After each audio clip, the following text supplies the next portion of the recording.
રાજ્યમાં ઠેર ઠેર મેઘરાજાની એન્ટ્રી થઈ ગઈ છે। રાજ્યમાં અમરેલી, રાજકોટ અને ભાવનગર સહિતના જિલ્લાઓમાં મેઘરાજાએ પધરામણી કરી લીધી છે। અમરેલીના રાજુલા, ખાંભા, ગીરના ગ્રામ્ય વિસ્તારો તથા સાવરકુંડલાના ગ્રામ્ય વિસ્તારોમાં ભારે પવન સાથે વરસાદ વરસ્યો। રાજુલામાં ભારે પવનની કારણે સરકારી શાળાનો વાઈફાઈનો ટાવર ધરાશયી થયો હતો, જેને કારણે કેટલાક જૂના મકાનોની છતને નુકસાન થયું હતું।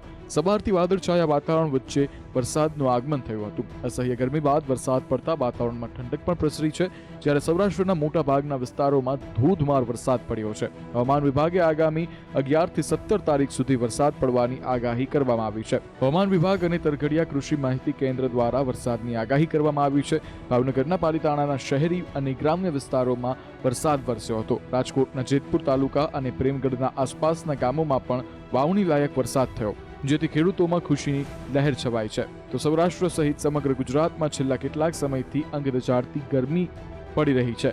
લોકો વરસાદની રાહ જોઈ રહ્યા હતા, ત્યારે હવામાન વિભાગે ટૂંક સમયમાં ગુજરાતમાં વરસાદ થવાની આગાહી કરી છે।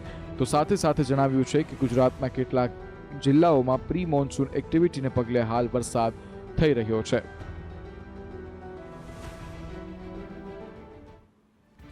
તો પ્રી મોન્સૂન એક્ટિવિટીના કારણે કેટલાક જિલ્લાઓમાં વરસાદ વરસ્યો છે, પણ હવે વરસાદની વધારે રાહ નહીં જોવી પડે। આગામી 48 કલાકમાં જ ચોમાસું વિધિવત રીતે રાજ્યમાં દસ્તક આપશે। રાજ્યમાં લોકો હવે કાગડોળે વરસાદની રાહ જોઈને બેઠા છે, ત્યારે હવામાન વિભાગે આગાહી કરી છે કે બસ હવે 48 કલાકમાં જ ચોમાસું રાજ્યમાં દસ્તક આપી દેશે।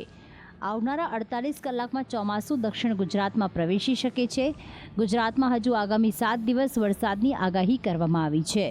સૌથી પહેલા વરસાદ ઉત્તર ગુજરાત અને દક્ષિણ ગુજરાતમાં પડવાની શક્યતાઓ દેખાઈ રહી છે। वो साउथ गुजरात के सारे डिस्ट्रिक्ट कवर हैं और नॉर्थ गुजरात के जो डिस्ट्रिक्ट हैं जहाँ पे आइसोलेटेड प्लेसेस पे लाइट रेन और साथ में थंडरस्टॉर्म होने का पूर्वानुमान दिया गया है, वो डिस्ट्रिक्ट है साबरकांठा, गांधीनगर, अरावली, खेरा, अहमदाबाद, आनंद, पंचमहल, दाहोद और महिसागर।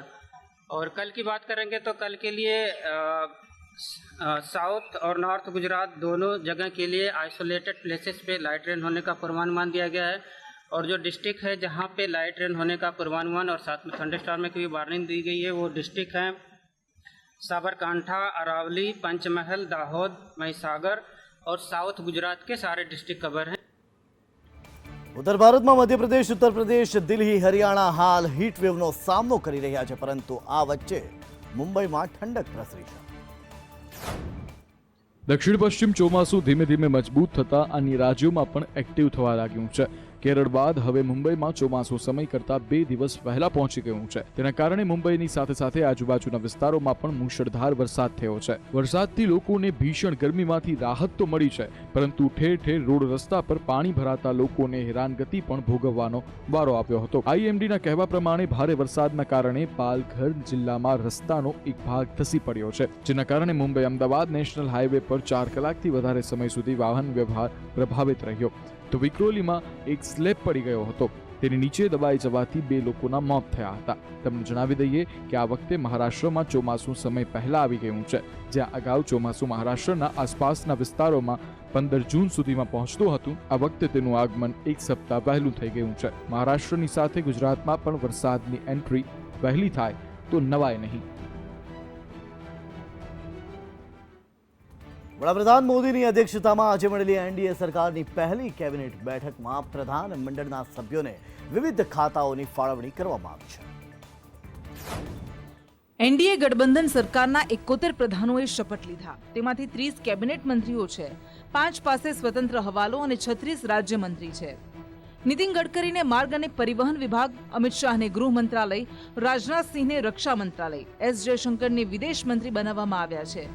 તો મનોહરલાલ ખટ્ટરને ઉર્જા અને શહેરી વિકાસ, નિર્મલા સીતારમણને નાણાં મંત્રાલય મળ્યું, તો અશ્વિની વૈષ્ણવ રેલવે અને સૂચના પ્રસારણ અને મનસુખ માંડવિયાને શ્રમ મંત્રાલય સોંપવામાં આવ્યું છે। બીજી તરફ શિવરાજસિંહ ચૌહાણને કૃષિ અને ગ્રામીણ વિકાસ, તો જીતનરામ માંઝીને લઘુ ઉદ્યોગ, જેપી નડ્ડાને આરોગ્ય ખાતું, તો ધર્મેન્દ્ર પ્રધાનને કેન્દ્રીય શિક્ષણ મંત્રાલય મળ્યું છે।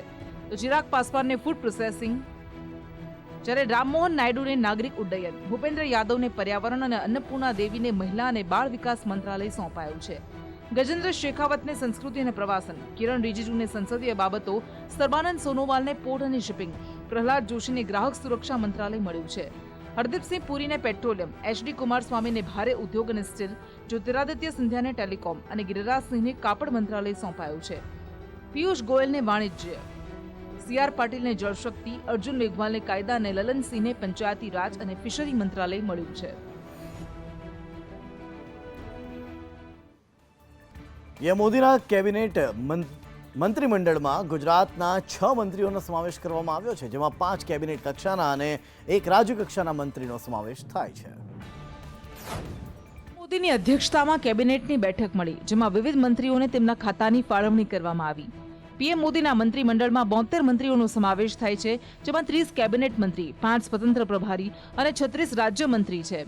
આ મંત્રીમંડળમાં ગુજરાતમાંથી ચૂંટાયેલા 6 મંત્રીઓનો સમાવેશ કરાયો છે, જેમાં 5 કેબિનેટ મંત્રી અને 1 રાજ્ય કક્ષાના મંત્રી છે. ગુજરાતમાં ગાંધીનગર લોકસભા બેઠક પરથી 7 લાખ કરતાં પણ વધુની લીડથી ભવ્ય વિજય મેળવનાર અમિત શાહને ફરીથી ગૃહ મંત્રાલય ફાળવવામાં આવ્યું છે. નવસારી લોકસભા બેઠક પરથી ભવ્ય વિજય મેળવનાર સી.આર. પાટીલને જળશક્તિ મંત્રાલય ફાળવાયું છે. પોરબંદર લોકસભા બેઠક પરથી વિજય મેળવનારા મનસુખ માંડવિયાને શ્રમ મંત્રાલય, જ્યારે ભાવનગર લોકસભા બેઠક પરથી વિજય મેળવનાર નીમુબેન બાંભણિયાને રાજ્ય કક્ષાના મંત્રી તરીકે ખાદ્ય અને જાહેર વિતરણ મંત્રાલય ફાળવાયું છે. તો આ સાથે જ ગુજરાતમાંથી ચૂંટાઈને રાજ્યસભામાં પહોંચેલા એસ જયશંકર વધુ એક વખત વિદેશ મંત્રી બન્યા છે અને જેપી નડ્ડાને આરોગ્ય મંત્રાલય ફાળવવામાં આવ્યું છે. દેશમાં સતત ત્રીજી વાર મોદીની સરકાર બની. નરેન્દ્ર મોદી સહિત મંત્રીમંડળમાં કુલ 72 મંત્રીઓએ શપથ લીધા. દેશમાં ફરી એકવાર મોદી સરકાર બની ગઈ છે. પીએમ મોદીએ ત્રીજી વાર પ્રધાનમંત્રી પદના શપથ લીધા. પીએમની સાથે તેમના 72 મંત્રીઓએ પણ શપથ ગ્રહણ કર્યા, જેમાં અનેક સમાજને આવરી લેવામાં આવ્યા. મોદી સરકારના નવા મંત્રીઓની વાત કરવામાં આવે તો નવા મંત્રીમંડળમાં કુલ 27 ઓબીસી મંત્રીને સ્થાન આપવામાં આવ્યું છે. સામાન્ય સમુદાયમાંથી 28 મંત્રીઓને સ્થાન મળ્યું. અનુસૂચિત જાતિના 10, અનુસૂચિત જનજાતિના 5 મંત્રીઓ છે. મોદી સરકારે 7 મહિલાઓને મંત્રીમંડળમાં સ્થાન આપ્યું છે. શીખ 2 અને ઈસાઈ સમુદાયમાંથી 1 મંત્રી છે. નવા મંત્રીમંડળમાં 8 બ્રાહ્મણ, 3 રાજપૂત મંત્રીઓ છે. ભૂમિહાર, યાદવ, જાટ અને કુર્મીના 2 મંત્રી છે. મરાઠા લોકકાલિકા વર્ગમાંથી 2 મંત્રીઓ છે. લિંગાયત, નિષાદ, લોઢ જાતિના સાંસદોને પણ સ્થાન મળ્યું છે. પશ્ચિમ બંગાળના પ્રભાવશાળી મતુઆ સમુદાયને પણ મંત્રીમંડળમાં સ્થાન મળ્યું છે. આહિર, ગુર્જર, ખટીક, વણિક વર્ગમાંથી 1 નેતાને સ્થાન મળ્યું. ગુજરાતમાંથી 6, મહારાષ્ટ્રમાંથી 7 મંત્રીને સ્થાન મળ્યું છે. પીએમ નરેન્દ્ર મોદીએ ત્રીજી વાર કાર્યભાર સંભાળ્યો. કાર્યભાર સંભાળતાની સાથે જ તેમણે પહેલો નિર્ણય ખેડૂતો માટે લીધો. ગઈકાલે એટલે કે 9 જૂને શપથ લીધા બાદ પ્રધાનમંત્રી મોદીએ આજે એટલે કે સોમવાર અને 10 જૂને સવારમાં કાર્યભાર સંભાળ્યો. આ સાથે ત્રીજી વખત છે જ્યારે નરેન્દ્ર મોદી પ્રધાનમંત્રી પદ પર કાર્યભાર સંભાળ્યો છે. કાર્યભાર સંભાળતાની સાથે જ પીએમ મોદીએ પહેલો અને મહત્વનો નિર્ણય લીધો. તેનાથી ખેડૂતોને ફાયદો થશે. તેઓએ કિસાન સન્માન નિધિ યોજનાનો પહેલો હપ્તો રિલીઝ કર્યો. તેમણે કિસાન સન્માન નિધિનો 17મો હપ્તો જાહેર કર્યો. આ નિર્ણયથી દેશના 9 કરોડ 30 લાખ ખેડૂતોને ફાયદો થશે. આજે પીએમ મોદીએ ₹20,000 કરોડની સહાય જાહેર કરી છે. ફાઇલ પર હસ્તાક્ષર કર્યા બાદ પીએમ મોદીએ કહ્યું, તેઓ ખેડૂતોના કલ્યાણ માટે પ્રતિબદ્ધ છે. અમે ખેડૂતોના કલ્યાણ માટે શક્ય તેટલું કામ કરવા માંગીએ છીએ. અમારી સરકાર આના પર સતત કામ કરી રહી છે અને ભવિષ્યમાં પણ કરતી રહેશે. દેશમાં એનડીએની સરકાર બન્યા બાદ સંદેશ ન્યૂઝની સાથે આરપીઆઈના દિગ્ગજ નેતા રામદાસ અઠાવલેએ વાત કરી. તેમણે શું કહ્યું, આવો જોઈએ. દેશમાં એનડીએની ગઠબંધનની સરકાર બની ગઈ છે. નરેન્દ્ર મોદીએ પ્રધાનમંત્રી પદે શપથ લઈ લીધા છે. ત્યારે હવે દેશમાં ગઠબંધનની સરકારને લઈને દિગ્ગજ નેતા એવા रामदास अठावले संदेश न्यूज साथे बातचीत करें. नरेंद्र मोदी जी का नेतृत्व इतना मजबूत है, भक्कम है. नरेंद्र मोदी जी ने देश के लिए बहुत बड़ा काम किया है. जम्मू कश्मीर में तीर्थयात्रियों की बस पे हमला हुआ है, कई सारे तीर्थयात्री मरे हैं. अपोजिशन कह रहा है कि यही देखिए जो जम्मू कश्मीर की सिक्योरिटी का दावा ये लोग करते थे, एनडीए के लोग या बीजेपी के लोग, अभी क्या हालात है वहाँ पे? इसका हम पूरा निषेध करते हैं और हमले की पूरी जांच हो रही है. लेकिन अचानक हमला हुआ, जानबूझकर पाकिस्तान के लोग जो है ये जानबूझकर इसी तरह का प्लान करते हैं और आतंकवादी यहाँ भेजते हैं, ऐसे हमले होते हैं, तो पाक व्याप्त कश्मीर को ताबे में लेना चाहिए। उसके लिए अगर पाकिस्तान के साथ युद्ध करना हो तो युद्ध की तैयारी रखनी चाहिए। અઠાવલે એનડીએ સરકાર બનવા પર કવિતા પણ સંભળાવી। इंडिया आघाड़ी की हो गई है हार, इंडिया आघाड़ी की हो गई है हार, इसीलिए आ गई है मोदी सरकार। અજીત પવાર જૂથની એનસીપીની નારાજગી બાદ હવે એકનાથ શિંદે જૂથની શિવસેનાની નારાજગી પણ સામે આવી રહી છે। પાર્ટીના ચીફ વ્હીપ શ્રીરંગ બારણે કહ્યું કે એક તરફ ચિરાગ પાસવાન, જીતનરામ માંઝી અને એચડી કુમારસ્વામીની પાર્ટીને ઓછી બેઠકો મળવા છતાં કેબિનેટ મંત્રાલય આપવામાં આવ્યું છે, તો બીજી તરફ તેમની પાર્ટીના 7 સાંસદો હોવા છતાં માત્ર સ્વતંત્ર પ્રભારવાળું એક પદ આપવામાં આવ્યું છે। આ સાથે તેમને રાજ્યકક્ષાનું મંત્રી પદ પણ આપવામાં આવ્યું હતું। શ્રીરંગે કહ્યું કે અમે કેબિનેટમાં સ્થાનની અપેક્ષા રાખી રહ્યા હતા। ચિરાગ પાસવાન પાસે 5 સાંસદ છે, માંઝી પાસે 1 સાંસદ છે, જેડીએસ પાસે 2 સાંસદ છે, તેમ છતાં તેમને કેબિનેટ મંત્રાલય મળ્યું છે, તો પછી લોકસભાની 7 બેઠકો મળ્યા પછી શિવસેના સાથે આમ શા માટે? શિવસેનાના ચીફ વ્હીપે કહ્યું, અમારી શિવસેનાના સ્ટ્રાઇક રેટને ધ્યાનમાં રાખીને અમને કેબિનેટ મંત્રી પદ આપવું જોઈતું હતું। આમ કહીને શિંદે જૂથના સાંસદ શ્રીરંગ બારણે ખુલ્લેઆમ પોતાની નારાજગી વ્યક્ત કરી છે। તેમણે કહ્યું કે એનડીએના અન્ય ઘટક પક્ષોમાંથી એક સાંસદ ચૂંટાયા હતા તો પણ તેમને કેબિનેટ પ્રધાન પદ આપવામાં આવ્યું, તો પછી ભાજપે શિંદે જૂથ પ્રત્યે આવું વલણ કેમ અપનાવ્યું તે સવાલ છે। ગુજરાતની 5 વિધાનસભા બેઠકો પર થયેલી પેટા ચૂંટણીના પરિણામો જાહેર થઈ ગયા છે। તેવામાં આ ધારાસભ્યો આવતીકાલે શપથ ગ્રહણ કરશે। ગુજરાતની 5 વિધાનસભા બેઠકો પર થયેલી પેટા ચૂંટણીના પરિણામો જાહેર થઈ ગયા છે। ગુજરાત વિધાનસભાની પેટા ચૂંટણી ખંભાત, વાઘોડિયા, પોરબંદર, માણાવદર અને વિજાપુર બેઠક પર યોજાઈ હતી, જેમાં તમામ બેઠકો પર ભાજપનો ભગવો લહેરાયો હતો। પોરબંદર બેઠક પર ભાજપે અર્જુન મોઢવાડિયાને ટિકિટ આપી હતી। વિજાપુર બેઠક પર ભાજપે સીજે ચાવડાને ટિકિટ આપી હતી। વાઘોડિયા બેઠક પર ધર્મેન્દ્રસિંહ વાઘેલાને ભાજપે ટિકિટ આપી હતી। માણાવદર બેઠક પર અરવિંદ લાડાણીને ટિકિટ આપવામાં આવી હતી, જ્યારે ખંભાત બેઠક પર ચિરાગ પટેલને ટિકિટ આપવામાં આવી હતી। 7 મેના રોજ આ પેટા ચૂંટણી યોજાઈ હતી। વાઘોડિયા બેઠક પરથી ધર્મેન્દ્રસિંહ વાઘેલાએ જીત નોંધાવી છે। તેમને 1,27,446 મત મળ્યા છે। પોરબંદર બેઠક પરથી અર્જુન મોઢવાડિયાની જીત થઈ છે। મોઢવાડિયાને 1,33,163 મત મળ્યા છે। ખંભાત બેઠક પર ભાજપના ઉમેદવાર ચિરાગ પટેલને 88,457 મત મળ્યા છે। વિજાપુર બેઠક પરથી સીજે ચાવડાનો વિજય થયો છે। આ બેઠક પર તેમને 1,641 મત મળ્યા છે। માણાવદર બેઠક પર ભાજપના ઉમેદવાર અરવિંદ લાડાણીને 82,017 મત મળ્યા છે। તમામ આવતીકાલે ધારાસભ્ય પદના શપથ ગ્રહણ કરશે।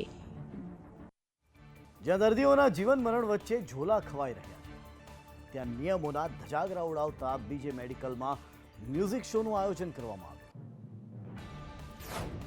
ધ્વનિ પ્રદૂષણના નિયમોના સરકારી હોસ્પિટલના કેમ્પસમાં ધજાગરા ઉડ્યા। દર્દીઓને ખલેલ ન પહોંચે એટલે જ્યાં હોર્ન વગાડવા અને શાંતિ જાળવવા માટે અપીલ કરવામાં આવતી હોય છે, પરંતુ સિવિલ કેમ્પસની બાજુમાં આવેલી બીજી મેડિકલમાં આ નિયમનું સરેઆમ ઉલ્લંઘન થયું છે। હોસ્પિટલના ગ્રાઉન્ડની બહાર ભવ્ય મ્યુઝિક શોનું આયોજન કરવામાં આવ્યું હતું। બોલિવૂડ સિંગર શંકર મહાદેવનના કોન્સર્ટમાં તબીબો મન મૂકીને ઝૂમ્યા હતા, જ્યારે આસપાસમાં આવેલી હોસ્પિટલમાં દાખલ દર્દીઓને હાલાકી પડશે આ વાતની જરા પણ ચિંતા કરવામાં ન આવી, ત્યારે ત્યાંના પ્રેસિડેન્ટ લૂલો બચાવ કરતા જોવા મળ્યા।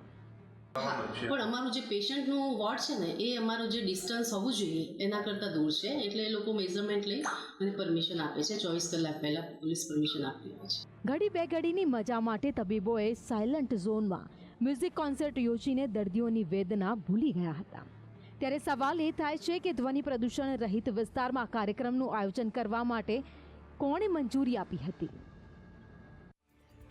જમ્મુ કાશ્મીરમાં આતંકીઓએ યાત્રિકોની બસને ટાર્ગેટ બનાવી હુમલામાં 9 જેટલા યાત્રિકોના મોત થઈ ગયા। આતંકીઓએ જમ્મુ કાશ્મીરમાં યાત્રિકોની બસને નિશાન બનાવી. આતંકી હુમલામાં 10 યાત્રિકોના મોત થઈ ગયા છે. હુમલા બાદ આતંકીઓને શોધવા મોટા પાયે સર્ચ ઓપરેશન શરૂ કરી દેવામાં આવ્યું છે. રિયાસી અને રાજૌરી જિલ્લામાં સુરક્ષા વ્યવસ્થા વધારી દેવામાં આવી છે. જમ્મુ કાશ્મીરના રિયાસીમાં આ ઘટના બની હતી.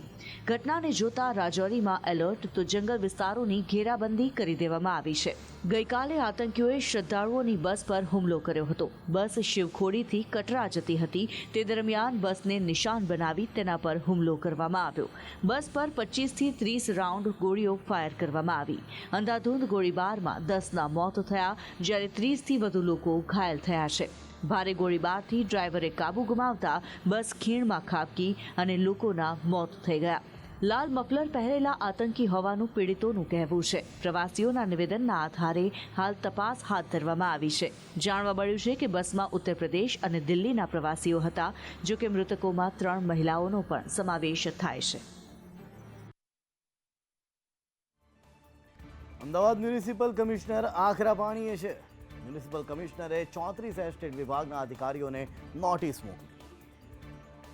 એસ્ટેટ વિભાગના અધિકારીઓ દ્વારા 1498 એકમની જે ચકાસણી કરાઈ હતી, જે પૈકી 215 એકમ પાસે ફાયર એનઓસી કે બ્યુ પરમિશન ન હતી અને તપાસની કામગીરીમાં કચાશ રાખી હતી, જેના કારણે અધિકારીઓને નોટિસ આપી છે.